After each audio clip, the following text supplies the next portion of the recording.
Yo yo! Time for the first Twitch of 2014. Yeah, I didn't really want to do a monthly catch-up one, but I was enjoying all the stuff I had for Christmas for so far into the month of January that it was, a couple of weeks of the month went by without me buying anything new, and then it was only one thing, and then everything else just sort of came at once, and well, now I'm doing this video. I apologise, it's a nighttime one, but you will have the advantage of seeing most of this stuff that I'm going to talk about already. Because if you're eagle-eyed enough, you would have seen it's popped up in recent videos and you would have gone, ooh, I didn't realise he had that, hopefully. Or you probably would have just sort of seen it and gone, oh, and not even realised. Yes, I mentioned in the Raven 9 unboxing that it was my birthday sort of coming up. That was passed on the 23rd, I turned 21, and actually I only got one bot on the day.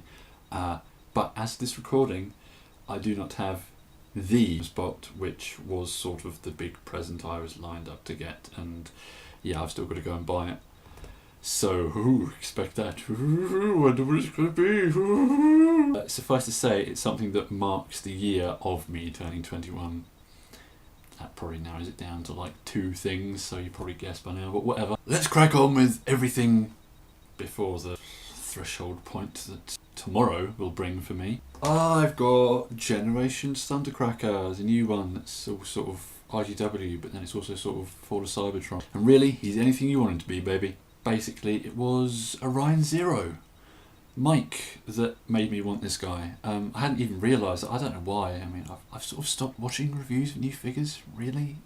Maybe if I had seen another one, I would have noticed how nice this looked. But I watched his review of this guy, and I just thought, oh, that's so much more shiny and it's painted so much more nicely than I thought it was going to be. I've got to get one.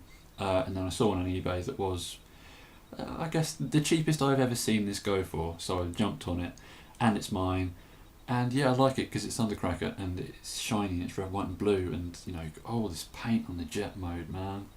All this silver up here and all the purple bits picked out, and the stripes on the wings and the shiny Decepticon symbols and all this good stuff. But it honestly doesn't feel as good as Starscream before it. I took this out of the box and instantly thought, oh, the plastic doesn't feel as good. The joints don't feel as good. It's like some of the joints in the robot mode are looser, like his knees, his toes especially, which means it can be a bit hard to get him to stand up sometimes. And then you've got other bits which are a lot tighter, and it makes the whole thing not feel as good when you're messing about with it, posing it or transforming it. Moving any of the parts, they don't really gel, I guess. The guns on mine especially, they do feel a lot worse. One of the barrels, it's not meant to wiggle side to side, I know that much. They're meant to spin round, not flop about all over the place, and there's no way to tighten that up at all because you can't get to where that's fastened. So Starscream still feels like the better figure, but this guy looks like the better figure because he's packing so much more paint, at least in this mode, because in robot mode his legs have got all of 2 paint apps and they're just completely blue plastic, and it looks a bit odd, and his arms have no paint whatsoever, they're just plastic colours. So it's a bit of a sort of compromise, I guess, this guy. The vehicle mode looks really nice, but the bot mode looks a bit almost lackluster. Overall, I'd recommend him probably just because he looks so much better than Starscream. But I'd always say that because I'm a Thundercracker fan. I like it, it's okay, doesn't feel as good as I wanted it to feel. Doesn't really feel like he fits in with the other sort of 30th anniversary figures because he has a Fall of Cybertron body. But then you've got the added sort of niceness of the fact that you can stand him on your Fall of Cybertron shelf and still add to that lot, and that line still is just up there with some favourites of mine. I do still really love all the designs and just the way the toys came out for that. So to have another one to add to that lot is nice, but he's also classic and he's also comic based, and yeah, he fits any description you want him to. Moving along, we've got some bots which I really don't need to talk about at all because I've just done a review of them, which hopefully you've watched. I got Rumble and Ravage, the data discs, simply because I waltzed into the newly opened B&M bargains near me and saw them for £4 and was like, why not? They're okay, as I said, you know, having paid £4 for them, I like them a lot more than I probably would have done if I'd paid 10 plus. Yeah, I just really don't need to say anything, do I? I spoke about these for nearly 20 minutes, for God's sake. I don't think I need to clutter up the long runtime that this video will probably already have with speaking about things for a second time. Needless to say, I like Rumble more than I do Frenzy, and I quite like Ravage. There you go. Now we move on to the things that Raven9 sent me. We've got the Little Legends Megatron. Yeah, he's not really as good as like the others that I have to experience. Because of course I've got Starscream as well, and I've already got Optimus. Yeah, he's sort of the bottom of those three. But he's still good. He's still, yeah, packing loads of joints, and just love the design and the paintwork especially on his face. Forget about it. There is a lot of paint there, a lot of detail picked out, like all the hazard striping on his helmet, and then he's got a sort of red M painted on as well. Oh, it looks so good, and the sculpting's really nice. I love the sort of vaguely metallic brown colour that his chest is made of. It just looks like a big chocolate chunk. Looks good. One thing I don't like though is all this weird beige that he's got. That is not a good colour in any light. Yeah, it looks like it's all been sculpted out of fudge. I think the best thing I like about this guy is the fact that his shins unfurl to make the entire body of the tank. That feels good. When you're getting this from a tank to a robot, tearing it in half like that, oh, it's a satisfying motion. The tank itself isn't bad, I guess. The turret goes round, but it's sort of off centre, and you can see his hands right up the front here. But it's still packed with loads of detail. For a little guy like this, it's pretty insane. Like all the wheels and the treads are sculpted, all the bits of the treads are sculpted. It's nice, but it isn't as good as the other ones, or the next one I'm going to show you. But hold on a moment, because we've got to talk about Chop Shop first. Yeah, when I unboxed these, I said that, oh yeah, he's like the best Insecticon. Yeah, that was me forgetting that Bombshell existed because he's my favourite Insecticon. But I like Chop Shop. I think he's the best of the deluxe Insecticons, was probably how I should have phrased that. Yeah, I've always sort of liked this design. When I first sort of knew about Chop Shop, I thought, oh, he looks cool. He's a stag beetle robo with giant mandibles, and well, that's all carried over here because you turn him over and he is a beetle robo with giant mandibles, and they work in a sort of scissor action, which is quite cool and looks pretty brutal as a weapon if you stick it on Megatron's arm. But of course, he's incredibly basic. You just saw me transform him in all of 2 movements. I really like his robot mode, I've got to say. It's tiny, it's like nigh on unarticulated. He's only got, I suppose you could say 4 points of articulation, because both his arms move and then his legs go outward. I don't care. I think he looks really good. I really like this guy. He's got nice paint, nice detail, nice proportions. Just a nice, fun little bot that just feels like, yeah, I want to have him in my pocket all the time. I'd say, come on Hasbro, crack on with the deluxe version, but to be honest, I'm pretty satisfied with this little guy for now. Yeah, I can wait a good couple of years for some proper deluxe Insecticons to come out. Moving into the second item from that unboxing, we've got Starscream. This is a good figure. Ooh. I'm going to sort of summarise it entirely in this opening statement now. It's a hell of a lot better than the Classics Deluxe version. Yep, in every single way I prefer this to the proper Classic Starscream. Yeah, it's smaller, it's a sort of, you know, sub-scout guy. But God, it's so much better. The detail is better, the articulation is better, and it's such a nice design because it's this sort of comic design from, I can't remember, it's the ongoing design I think, isn't it? It's a nice sort of update of G1 while still making it nothing but G1, you know? It's like they've taken G1 Starscream and put him through a sort of prime movie angle filter, as it were. He's all a little bit more jaggedy and it just looks so good for it. His face especially is really well done. His head doesn't move at all, but that is a really nicely painted noggin. Only real problem I have with him is his hands, because I don't get what they're doing with this generation's Legends line, giving them all what look like 5mm fists like all the bigger figures, but they're not actually 5mm fists because they can't hold anything that comes with a bigger figure. All they can hold is the weapons they already come with, which makes me think that the weapons they already come with are actually like 4.5mm or something. It's very close, but you will not get this Starscream holding, like, I don't know, a mech tech weapon or anything like that. It just won't fit. But then you've got his null rays which can come off his arms. Here's a good thing, you don't have to take them off to transform him for once, but they don't fit in his hands. There are sort of bigger post bits on here near the top, and no, they just don't fit. You can't jam them in his hands at all, so what the hell was the point of that? I would have been perfectly happy with just leaving these guys with, you know, normal 3mm fists, which is what the red handle on these is. But yeah, it just seems weird. It's like Hasbro have sort of said, oh yeah, they can sort of go with bigger figures, you can sort of have them wield bigger figures' weapons, but you totally can't because it's a tiny margin off. Transforming him feels good, feels like Hasbro have sort of, just done Seekers enough to know how to perfectly simplify this sort of scheme. Yeah, it's a good jet. It's a mixture between sort of F-15 and F-22, and I love the way it looks. I mean, the angles, everything. And it's actually quite big. For a vaguely Cyberverse scale jet guy here, yeah, he feels more like a scout in this mode. The wings are just big and, it's just bold, has all those proper Starscream colours. I honestly adore this. He's got some landing gear and, yeah, can't really want more. Apart from maybe having his head be covered up under here and maybe make the sort of turbines on his chest face forward. Really, basically, I just like them to take this, upscale it into a deluxe, and have this be the new definitive Starscream mould because it's so much better than everything else. And then what makes him even better is that he comes with the world's smallest Waspinator. Now, if ever I needed a sort of robot to be able to carry with me at all times, this is it. Well, I would if he wasn't so sort of flimsy-flamsy.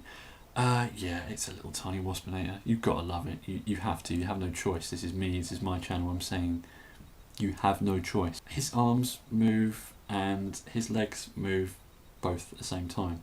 But then all his sort of abdomen stuff stays there, so it just sort of looks like he's sitting on something. All the detail that a Waspinator should have is still crammed into this tiny, tiny fella.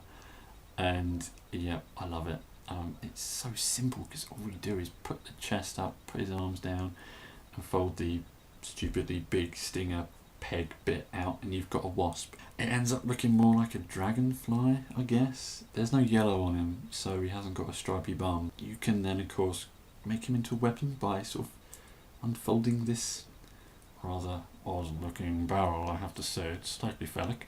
And he makes a gun thing, which is really weird looking. It's certainly good to be able to give this to the big Waspinator and just like, yeah, Waspception. So he's quite good, yeah. I just don't really like the big post that he's got that I can hold him up like a lollipop with. The main problem with it is that he's got his stinger end sculpted on it, which means it doesn't need to be that long because you can only get it like that far into a figure's hand. It doesn't go all the way. So it looks a bit odd, and then his wings will flap about and there's no real locking point for any of this scissor lift mechanism. Yeah, he can be a bit difficult, I would imagine, if you had giant gorilla hands, but thankfully I don't, so he's a-okay. Now we move on to the only robot I got on my birthday, because I went to London for the day and went into Forbidden Planet and realised that, yeah, I've got all this birthday money, I might as well drop some of it on one of the FOC wreckers, which I've sort of been wanting. And they didn't have any impactors, so it was a bit of a sort of hard decision because none of the others look any good, really. But Topspin seemed the best of a relatively bad bunch. So here he is. He's just a white blast-off with a new head. He doesn't really look anything like Topspin, but then none of them look anything like they should do. His head should be blue. There should be a lot more blue going on here. It seems like Topspin and Twin Twist's colour schemes in this lot have been switched, because Twin Twist is all blue and Topspin is all white, when Topspin should be all blue and Twin Twist should be all white.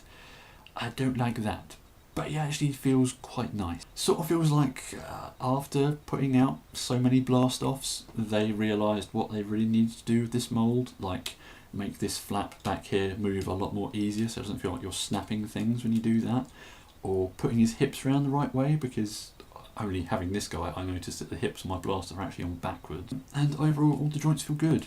And he's got a massive gun that he can actually hold up. He actually has the strength in his joints to do that, which is good. The gun itself, I suppose, is a sort of unique selling point of this figure. It's the nice big extra bonus thing you get. I've got to say I like it. I miss mech tech, honestly, and this is, come on, yeah, it is a mech tech weapon, really. It's pretty hard to get to work though. It works by the same principle as like Ratchet's one, where you've got a gun, then you pull a lever, and a buzzsaw thing comes out of it and spins. But it's really sort of tough to get going, and don't put your finger near here when you're doing that, because it will come out and it will hurt you. I did that. It hurt. It could probably take some skin off if you did that with enough force, because it kind of feels like you, oh, yeah, I'm pushing it, yeah, I'm pushing it, and then suddenly, bam, it's there rending into your flesh. But it's a cool sort of pizza cutter thing, and it makes a nice big beefy gun for him to use, because he is a wrecker, he needs a big beefy gun. Then I'm sort of looking at it and thinking, is it one from the game? I don't know. All I know is most of the other Wreckers guns actually look like ones from the game, and this just looks like a sort of generic thing. But whatever, it's fun, I like it, yeah. I thought it was nice that he came with, you know, the regular sort of pistols as well, because you don't actually see these in the box, they're sort of covered up. So I was just thinking, just get the big gun and that'd be fine. But having more guns is always good for a Wrecker. It just means you have to find someone to put them. You can put them on his arms, I suppose, but I'm putting them down here on his legs because I'm going to be different like that. I've already really sort of said everything I need to say about Topspin, really. Yeah, he hasn't got enough blue. That's my main gripe about him. All his joints still sort of work the same, but sadly his plastic sort of feels the same as Blastoff. His joints are all a bit better, he works all a bit better, apart from the combiner fist bits, which are really limp. But yeah, he still sort of feels all resinous and cheap somehow, but I guess really he's not that bad. Don't really know whether to recommend him, to be honest. I mean, I'm not going to be able to get any more of the Wreckers to make a Ruination, so I don't know. As a standalone figure, he kind of doesn't cut it as a Topspin, but at the same time I do kind of like him because I know I'll never be able to combine him, so I can just enjoy him for what he is. But then you sort of go down the road that these Combaticons molds aren't meant to be enjoyed by themselves, are they really? They only exist to form a combiner, and they've just done the sort of basic robotiness that they could alongside all the combiner guff that goes inside them. I don't know really. As a standalone he doesn't quite cut it, no. But I don't know, it's just hard to say because these are so rare. I thought I've got to at least try and get one. I don't know. I know quite a few of you out there have got some Wreckers, maybe a whole Ruination, but I also know that quite a lot of you won't even realise these exist. So I guess it's the sort of thing that you've really got to look into yourself, because they ain't cheap, and if you want a Ruination then you've got to be a little bit mad, because you're going to spend way more than you would on a Bruticus, and that was already a little bit rubbish, wasn't it? So I don't know, honestly. I'm just gonna be ambivalent towards him. Let's move on to things which I'm more positive about. Went into Tesco the other day, saw that their Legion figures have gone up to £6 and raged a bit because I noticed in the Argos book, the new one, all of the prices of the Cyberverse stuff has gone up.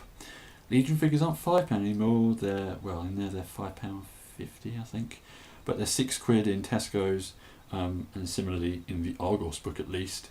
The Commander's gone up to £10. What? I can remember when I paid that much for Deluxe. It's quite disgusting. But then I can remember paying £3 for a Legion. That's half what they would be in a shop now. And oh god, that just feels awful. But at the same time, on the shelf above those hideously overpriced figures were some lovely underpriced figures, because all their Cyberverse Commanders were £6 as well. And I just stood there looking, really, are you really expecting to sell any of these Legion figures when you've got the ones that are bigger than them at the same price? Are you crazy?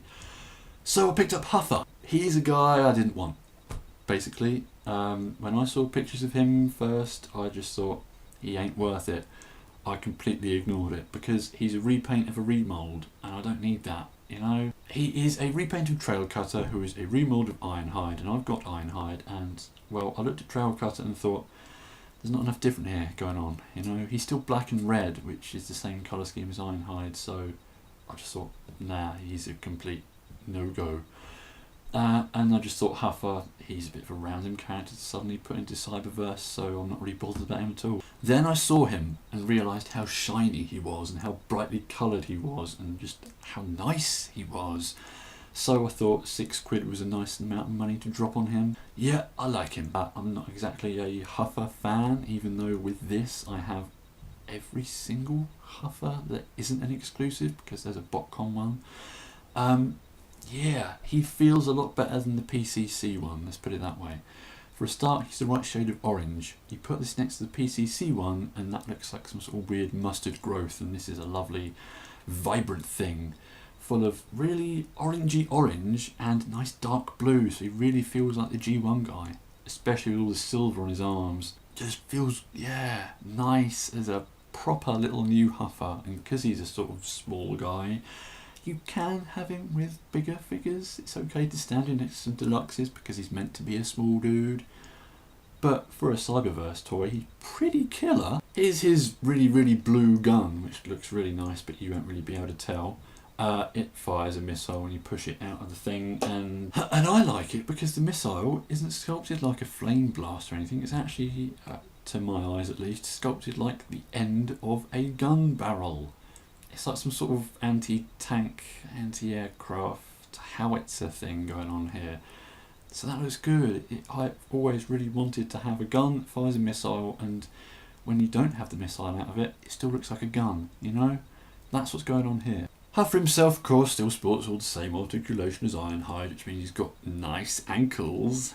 But his arm's still a bit weird. He's got even more blatant kibble hanging off here. But I think he makes up for it for the fact he's got guns up here and spikes up here and silver and a cool looking face that is 100% Huffer, even though it's a repainted Trailcutter's face. He just looks grumpy. He just looks like really disgruntled. He's not frowning, he's not determined, he's not particularly angry. He's just sort of like, I don't like anything. Then you get him into a truck and it's just like, bam! I adore this. Oh, I can't get enough of it. I just sit looking at it because it's such a good looking truck, man. It's got a massive sort of plough cow catcher thing on the front. It's got these massive guns. And it's got a really cool square grille and the blue stripe down the side and these weird pointy bits. I sort of wish they weren't there, but they look cool and they're shiny. It's so good. It's got some extra detail on the top to make it look vaguely militaristic, and it's just covered in just good detail. Such good detail. I mean, a lot of it is still just Ironhide's detail, but what new bits you get, it's just some added value, man. I love the shape of this. It feels like one of those Power Core Combiner Destructicon drones, one of the little Mad Max style ones, or like Revenge of the Fallen's Scattershot. Just feels like a nice, beefy, armoured, properly mess you up vehicle.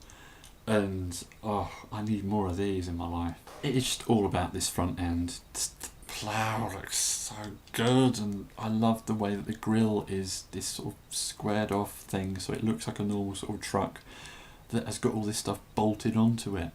It sort of looks almost, with this sort of front end setup, like they've taken the Power Core Combiner's Huffer and slapped on loads of armour to it, even though of course this is smaller and it's, it's not really the same truck because it's more like an SUV type thing.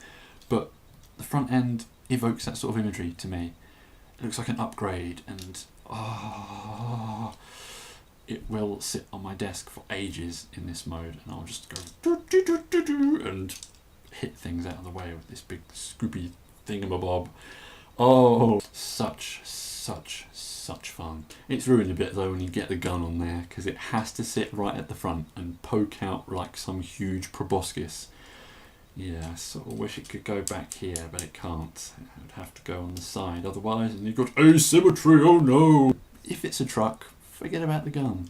Oh, you're still sticking around. Good stuff. One more thing to show you, and then we'll be done for the day.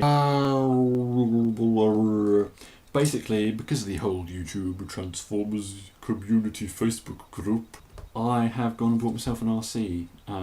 I honestly did not plan on buying any iteration of Prime RC at the full size scale. But when I put a picture up showing my Team Prime without an RC, everyone was like, you've got to get an RC, man, complete a team. And of course at the same time everyone was getting one of these, which is the Beast Hunters one, and showing off pictures of it, and I thought, okay, maybe she does look quite good. But really what clinched the deal for me was the fact that deluxes in Sainsbury's are currently half price, and then I had a $5's worth of Nectar points, which means I got this lovely lady for a total sum of £1.49. I think that's the ultra bargain of the month, if not the whole year, being a bit premature. £1.50 for a deluxe. I can't grumble at that. I mean, even though I sort of feel like I've got what I paid for, because she does feel hella cheap, but at the same time it's like, Sod it, I spent £1.50 and I've got a new deluxe figure. What does it matter? Yeah, I'm just going to show you her in her bike mode because, of course, the distinguishing features of her robot mode will just cause me to go into the whole gender in Transformers discussion, which will last a good hour, and I'm planning on leaving for another video. Yeah, she's basically like the Bat bike, isn't she? Was it called the Bat bike? I don't know. Batman's bike, whatever. Look at these bits on the back. It's so Batman. It's like, yes, I now need an articulated enough Batman figure to sit on her and this be the Bat Cycle. There we go, Bat Cycle, that's what it's called. Yeah, I like it. I like these big sort of Batwingish bits on the side that sort of have somewhere to clip in but don't clip in at all. Yeah, good looking bike. She's a good bot, you know, there's good articulation going on, but it does feel pretty limited. I mean, oh, here comes a sexist joke. Because she's a girl, she's got pretty weedy arms. Yeah, the shoulders don't really sort of stay very well. And then there's those weird hinges behind them, which move so tightly that when you do that, her arms just come off completely. I don't understand that, especially when they're not for transformation, by the look of it. So, could someone tell me what they're for, maybe? Just seems like possibly extra articulation, but they're so tight to move. Yeah, you just tear our arms off when you click them into place, so they're just not worth even existing. And then you've got these bits which are back here, which would make the sort of back of her legs, they just get in the way of everything.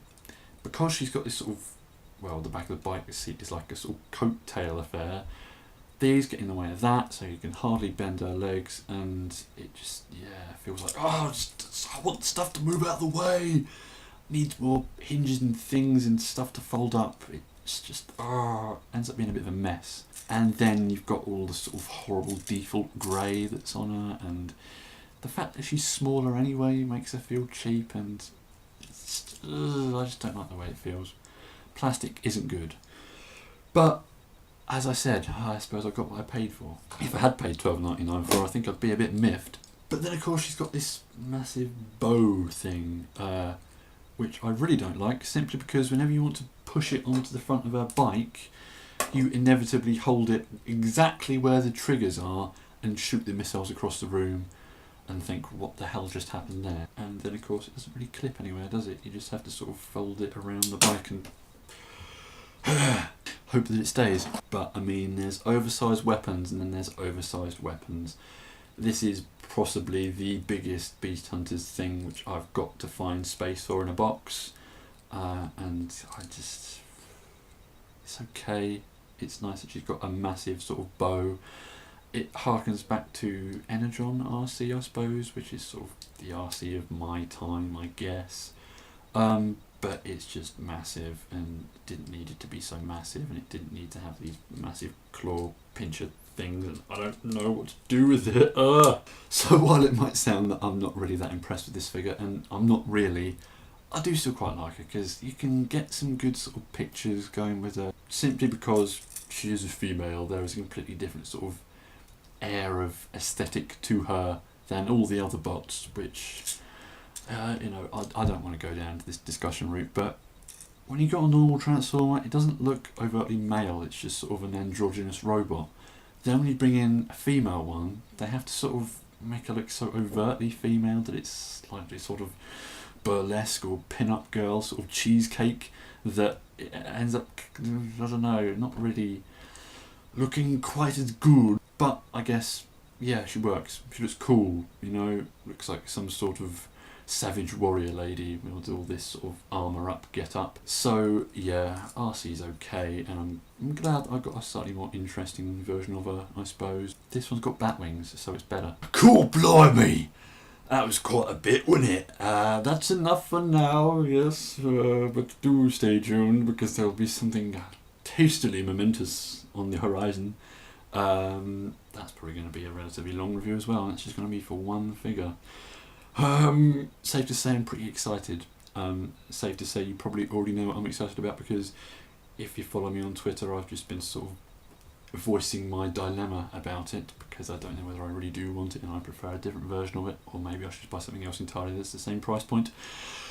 But yeah, something wicked this way comes. wicked in the early 2000s sense, which doesn't seem to be used anymore. Party on, Wayne!